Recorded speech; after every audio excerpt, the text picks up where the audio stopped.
What is up, you wonderful people? It is I, Nima, and today I want to talk about the game Eastward. I happened to beat it recently, and I absolutely adore the game. This one's going to be a long one because this game means multi things to me. In fact, this might be one of the most deepest videos I do on me personally. But before we get into that, please hit that like and subscribe button. We're almost at 500, guys, and so the more that you share, the more that you like, all of that stuff, the more attention that we'll get here at the community, and hopefully we can hit that 500 mark soon. Anyway, Eastward marks one of 4 games that I specifically avoided last year. I played for a little bit, but the dialogue and the length that you were stuck in just cutscenes or situations where you couldn't save actually made me feel like I was trapped. And I started feeling this with other games as well. And this feeling of being trapped also led to me hyperventilating. And this became kind of a constant in my life. Now, it did start before Eastward, I'll be honest. It started with Monster Hunter Stories 2, and this became a cycle for a lot of dialogue-heavy RPG type games, which have been like my favorite games. One of my favorite games of all time is Final Fantasy Tactics, and there's a lot of dialogue, same with like Final Fantasy 2 or 4, but this was becoming such an issue because I was so excited for Eastward. It looked like the exact game that would suit my style. A lot of people said that it had combat kind of like The Legend of Zelda, the story, and sort of the makeup of it reminded people of Final Fantasy VII. These are all huge marks in my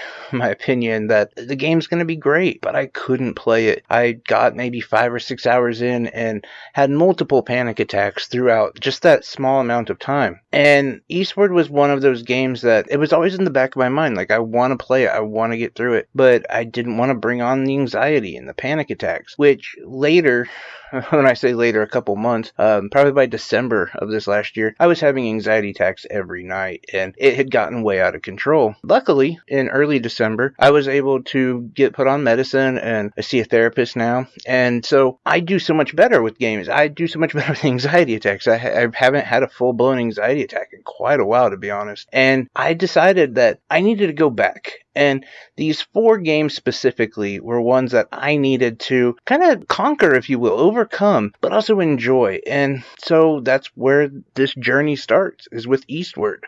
And in Eastward, we have 2 amazing main characters. We have John, who's the kind of dad figure, if you will, and then we have Sam, the little girl, maybe daughter protagonist, who has some special abilities that are quite remarkable. And she's aware of them, and so are people around her, but they don't know to what extent. And this world is wrapped up in a lot of tragedy. And I would say the main point of this game is about loss. Like, that's where this game really hits home, is just how much death and despair and loss is in this game. But at the same time, through the eyes of Sam, we can see hope, courage, the innocence to believe that there's going to be something better. And that itself takes on a new complexity altogether. But the courage, the inspiration, the hope, the faith, all of that is tested constantly as you're traveling to new places and meeting new people, developing deep relationships and deep connections that you get through this really lengthy dialogue that happens in background. And then the environment in general is something that you become accustomed to. You finally found a home, you finally have some resources, and you're finally getting used to a certain village or town or place that you can now call home and finally relax. For that to be ultimately lost within a day or two, and you have to restart again. And this becomes kind of a cycle for Sam and John. And throughout it all, John withers what he has to. He endures the sacrifice, the pain, the physical endurance that it takes, as well as just enduring the situation itself, only really to keep Sam in a good mood and not let her know how bad things are. And Sam, on the other hand, could care less because she's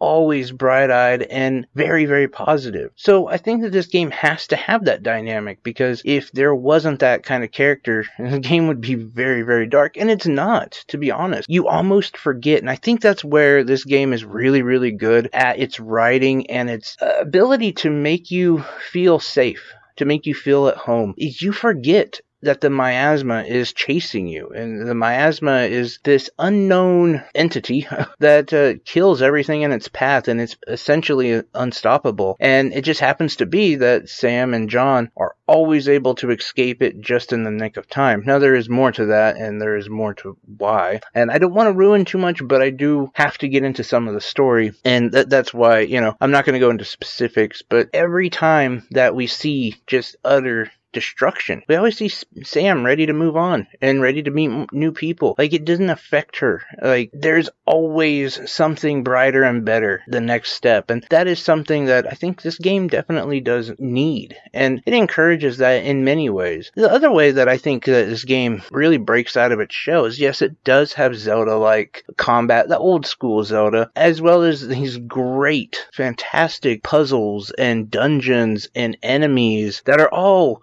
weird, honestly, but like delightfully weird. Like, I love just how interesting all of the enemies, characters, and environment in general. The art direction of this game is something to behold. I mean, it's sublime just how much creativity went into this game. There is a train station with a whale on top of it, and it fits in. You don't go, hey, what the hell's that whale doing there? No, it melds in perfectly with the rest of the environment. The cities, like New Dam City, is just a treat to walk through. Like, it's so cool. All the shops, all the people, even the fact that there are ghosts of dead children who tell their tales of how they passed away in the city. It is still not a complete bummer. Who would think that? But there is even more to it than just that. As I said, the combat system is simple, but yet very, very difficult at times, as where John has his frying pan, and Sam has kind of a mystic whip, if you will. It doesn't actually do damage, but you need it in several of the puzzles, as well as the ability to kind of knock barriers down. And towards late game, enemies, like the bosses, all have barriers, so you definitely need her whip. But then she also has a barrier herself and a heal ability. And John, on the other hand, he gains a lot of cool little gadgets. One is like a saw blade shooter, which is cool. I never really found much use for it, to be honest. A flamethrower, which is incredibly important in part of the game, as well as different bombs as well. Oh, and a shotgun. And that one's probably the thing I used the most as I could, because ammo's limited, and you do have to rely on melee a lot in this game. But I think, like, everything from the characters design to just the way that this whole game played out, the deep story, and yes, it does go kind of far. There's a lot to endure, but you really do understand it by the end of it, and there's still the same aspect of this game that is continuous throughout the whole thing, even at the very end of the game, where there is a lot of loss, a lot of pain, but then there's always, like, that small, bright light of hope. And I think that's something that I personally need, as well as just humanity in general. We need to always remember that around the next corner, that light coming down the tunnel isn't always a train. Sometimes it is hope, and it is better. It is breath of fresh air. It is something that we can elevate ourselves with.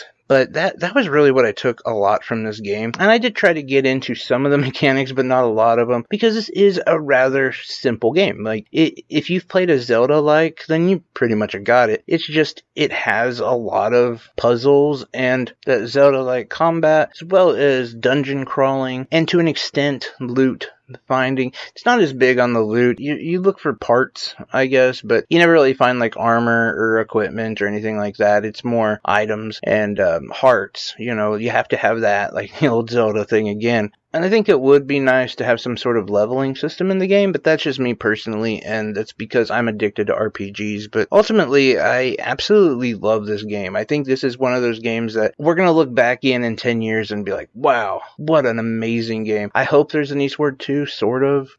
I say sort of because I think when you get something so right, and then they make a sequel, they can flub it up really bad. And, if it's not going to be an ongoing series, then I don't really want there to be a 2. Like, if they plan on making 3 or 4, then cool. But I don't know. I'm really, I would say I'm protective of this game, even though I didn't make it, but just because of how well it was done and the stories that it tells, and I guess the morals of the story, I guess. which is a weird way to put things, but I don't know. That's just my thoughts on Eastward. Let me know if you guys have played it. Let me know what other games you guys are playing. All those comments down below would be fantastic. I love interacting with you guys. And I will say, I give you the last 3 of those games that I have to beat real quick here, and that is my time in Portlandia or Portia. I don't know. I got into the game for like 2 hours, had a massive panic attack, and never played it again. Then Monster Hunter Stories 2, and Neo: The World Ends With You. And I will get to those. Those are like next on the docket. But anyway, guys, thank you so much for listening to me drivel and go on and on. I appreciate each and every one of you guys. I love you. Take care. Bye-bye.